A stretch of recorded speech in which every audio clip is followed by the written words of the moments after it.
This is NATO's eastern line of defense. Tensions are running high, and here in the Baltic states, the military alliance is building an advanced presence to counter one country. Russia have the intention to test NATO, and it's a question how much opportunities we will give them. While troops on the ground are a big statement, there is a number behind the scenes that's far more significant. 2%. 2%. That's the share of their economic output that NATO members committed to spend on defense. But for a while, countries didn't get anywhere near that number. And under multiple administrations, the US hasn't been happy about it. They said, well, if we don't pay, are you still going to protect us? I said, absolutely not. The threat from Russia means that is starting to change. We have no time. We have to be prepared as fast as possible. Now, some are asking if 2% is even enough.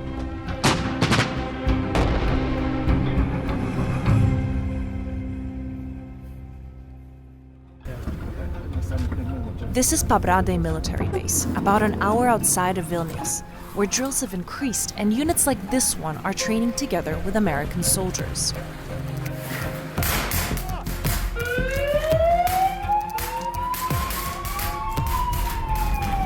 Our society, as they call it, is vaccinated by Russian imperialism long years ago. So we understand we need to be strong to deter Russia.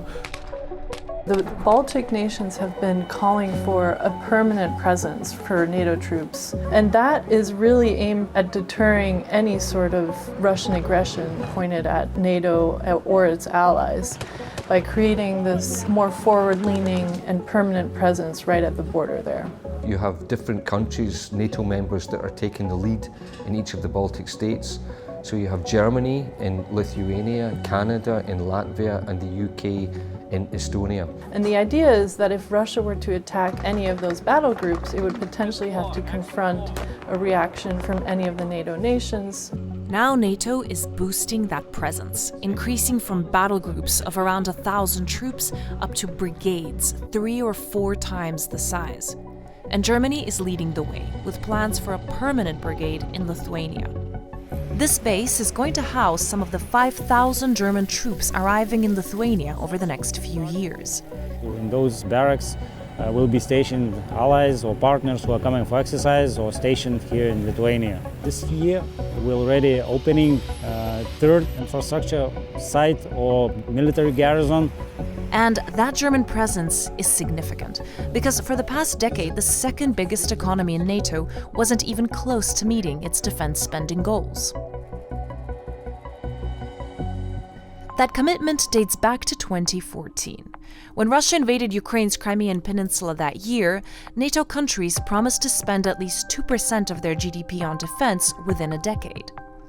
When the pledge was made, just 3 countries, the UK, Greece, and the US, met the target.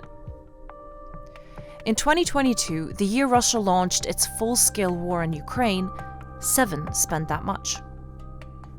This year, 18 countries, or a little more than half, are expected to reach the target. The US contribution remains the largest by far, followed by Germany. The arrival of German soldiers means a lot for Lithuania. That gives a big signal to our neighbors from eastern side that NATO is strong and allies are ready to defend each other. Our plan to be ready in 2027 to host here a whole German brigade. This is a big shift for Germany. The government says it will hit 2% of GDP on defense spending this year for the first time since the Cold War. And in 2022, days after Russia invaded Ukraine, the German government announced a 100 billion euro special defense fund. That's at a time when the German economy is flirting with a recession, but also it's controversial in Germany in any case. There's a significant pacifist lobby, and these people are not happy about the levels of money that are being spent on defence and supplying Ukraine with weapons. Much of that defense budget is being spent on German weaponry made by the likes of Rheinmetall and Hensoldt, companies that are benefiting significantly from the outlay. Rheinmetall, for example, was valued at a little over 4 billion euros before the war. Now it's at more than 20 billion. Even as some NATO member states creep towards that 2% spending target, some suspect it may not be enough to deter Russia. The figures are probably going to have to go a lot higher than 2%, probably more towards Cold War level spending, where we saw countries spending as much as 3 or 4% of GDP on defense. Let's consider what this would mean in terms of actual spending, using the US and its G7 allies. If they were to reach such levels, that would equate to more than $10 trillion of additional commitments over the next decade. That's more than Germany and Japan's economies combined. Former President Donald Trump's disdain for NATO has added to the urgency. I got $430 billion more for NATO from these other countries that were delinquent, they weren't paying. This idea that Donald Trump could theoretically pull the US out of NATO is an existential issue for European governments. His focus during his presidency on spending by NATO allies in Europe, chastising them and prompting them to try and spend more, there is some acknowledgement in European capitals that that was the right idea. While the picture across NATO is of higher spending, there are sizable differences among individual countries. Take a look at places like Luxembourg, Spain, and Italy. When it comes to percentage of GDP, they're lagging way behind the Baltic states. And that's creating internal divisions, but also it's a very complex decision for governments to justify, because of course every euro that's spent on defence is a euro that's not spent on schools or hospitals. Many EU countries with the biggest shortfalls also have high levels of debt and budget deficits. So to spend more, they'll need to make painful choices between deeper levels of borrowing, budget cuts, or higher taxes.